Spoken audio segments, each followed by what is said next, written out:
Everyone, welcome back to Storytime with Dianne Dixon. Aquaba, bienvenidos, bienvenue. I hope everyone is doing well. How you do? Long time, girl, me not see you, no. Come make we chat story. Story time, people. The last story we had, Unexpected Destiny. Folks were asking, oh, so where's part two? Where's part two? And where's part three?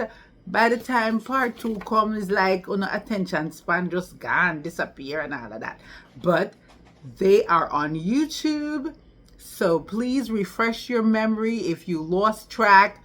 Part 1, 2, 3, 4 are on my YouTube channel. So please tune in to Unexpected Destiny because here comes another fabulous story by Donovan Chin. Okay, beloved. So we're going to get into the story. No lele, no lipa chat chat and all them kind of thing there. Zine, yeah. So the name of this story is Strange Love. And this is Strange Love Part 1. So I want you to like, share, subscribe. Give me some comments. Give me some feedback. Let me know if you like the story. Let me know if you like this little honey child. Okay. So let's get into the story. It was a bright and sunny evening about 5:30. The sunlight was flickering through the trees as the gentle wind blew. The flickering light reflected from the mirror of Lisa George's bed from the dresser to the wall. It was as if Mother Nature was making her own light show as the sunlight flickered through the trees. The branches and the leaves danced to the rhythm of the gentle breeze. The flickering light danced, and sometimes slow, depending on the intensity of the gentle breeze. As the sun slowly shifted its position to make way for the soon coming moon, the golden evening sunlight danced away from the wall onto the bed where Lisa sat. Lisa was in New York and was on the phone talking to her mother in Jamaica. Lisa is dressed in a white t-shirt, blue jeans, shorts, and sitting on her bed, admiring her beautiful self in the mirror. Mama, remember, I am not working. I will have to ask him when he come home. She looked at the clock on the wall and noticed that her husband, Roland, who worked as a real estate broker, would be home soon. So she hurried her mother off the phone. Okay, Mama, I have to go now. You caught me at a bad time. Lisa hurried to the kitchen, turned the stove on low to warm up the already cooked food. She quickly went to the bedroom and grabbed some clothes that she thought would be pleasing to her husband's eyes and headed to the shower. She was out in no time, dressed, and applied her makeup when she heard her husband's car pulling into the driveway. She was getting more and more uncomfortable as he entered the house. The young woman quickly put on her lipstick and a perfume that she knew excited him most of the time, even if he was in a bad mood. She turned off the stove and prepared her husband's dinner for the table.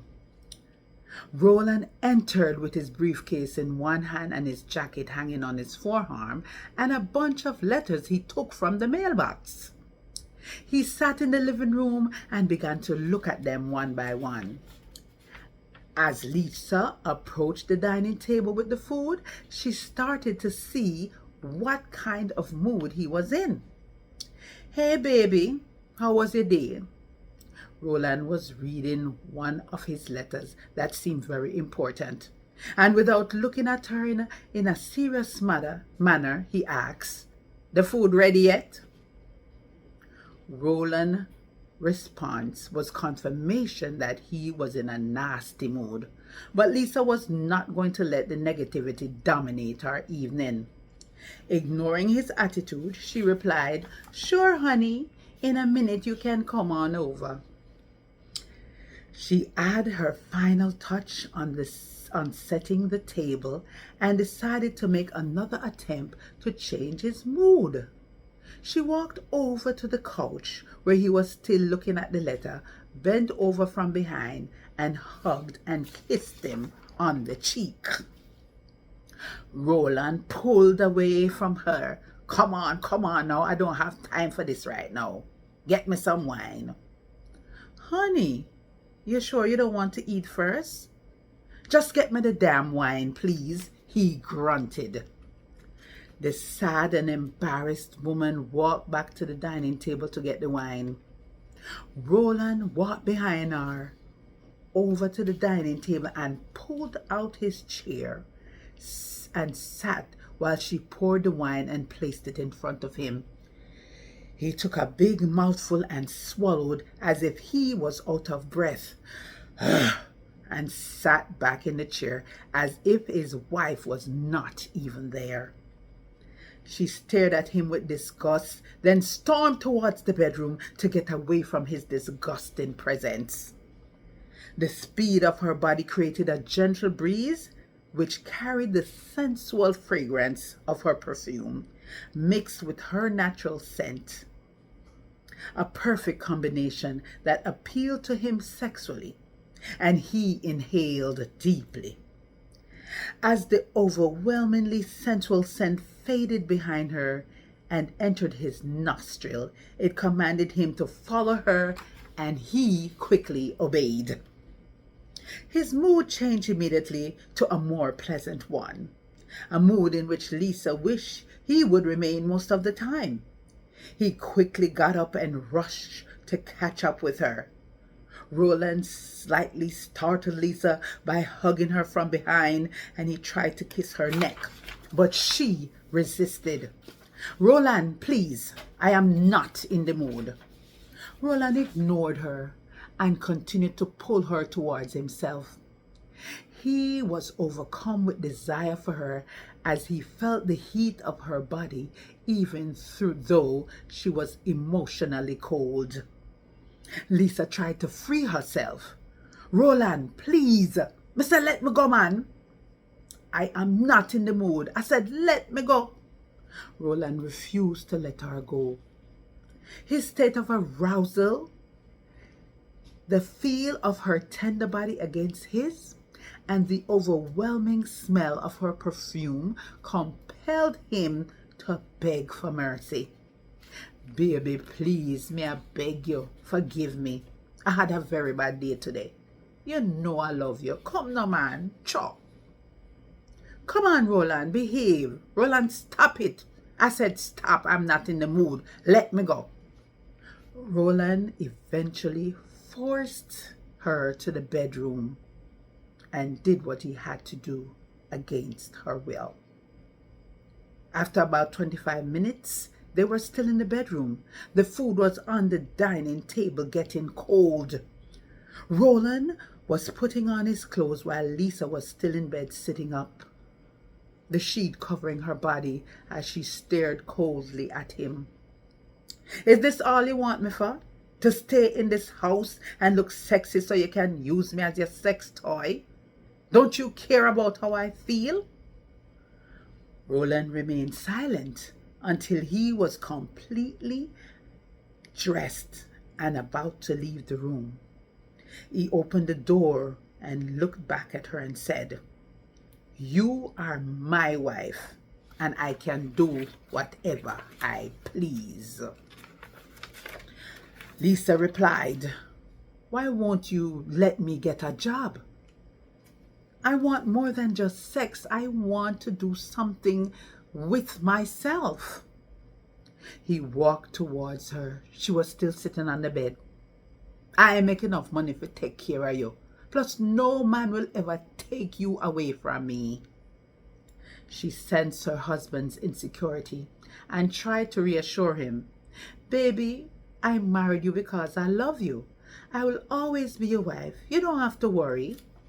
He got angry and grabbed the sheet and pulled it from Lisa's naked body. I am worried. I look like I am worried. Let me ever find out that you are fooling around with any man, okay? Just make me find out and you will see what happened. Then he threw the sheet on the floor and slammed the door on his way out. 2 weeks later, Lisa went to the hairdresser. Roland parked his car where he could see her when she leaves. He wanted to see if she would go straight home after she left the hairdresser. While he was staring at the store, he got distracted by a very attractive young woman. She was about 20 years old. Roland rolled down his front window on the passenger side and said, "Hi." But the lady did not respond. She was going in the opposite direction. So he got out and tried to catch up with her. As soon as he got close enough, he said, "Heaven must be on a break." The studious-looking woman looked around and realized that this handsome stranger was talking to her. "Pardon me, are you speaking to me?" She stopped and tried to be polite. "And what did you say?" Roland cleared his throat. "Yes, I was saying heaven must be on a break." The woman, confused, and asked, "What do you mean by that?" Roland smiled and said, "You are an angel. What are you doing here without wings?" She smiled, looked at him from head to toe, and said, "Who wants to know? The devil?" Roland blushed and said, "No, I am not the devil. Just someone who thinks you are a woman with angelic beauty." She said, "Thank you very much." Then she turned around and continued on her way. Roland began to walk with her. "Can I have your number?" he said. "Mister, you don't even know my name. Besides, I don't give my number to strangers," she replied. "I am so enchanted by your presence that I must admit I might be making a fool of myself, but I will not give up the opportunity of the possibility of seeing you again." Full of lyrics, eh? He looked in her eyes and said, "My name is Roland. What is yours?" She took a deep breath and said softly, "My name is Gabrielle, and I do not give my number to strangers." Roland replied, "But that's why I would be honored to have your number so that we will no longer be strangers again." Gabrielle looked away for a few seconds. Then she opened her pocketbook and took out her phone. "Why don't you give me your number instead? And I will think about calling you," she said. He stared at her and said, "You know, you are something else." "Yep, and I am glad you know it." Roland gave her his number and watched her as she walked away before he walked back to his car. Well, my lovely listeners, we are going to stop there. And that is part 1 of Strange Love. So stay tuned for part 2, which is coming very soon, because I notice you guys have a very short attention span. So if I don't post it soon enough, you lose interest. But my dear people, this is a hot one. And remember the name of the story, Strange Love, and the author, Donovan Chin.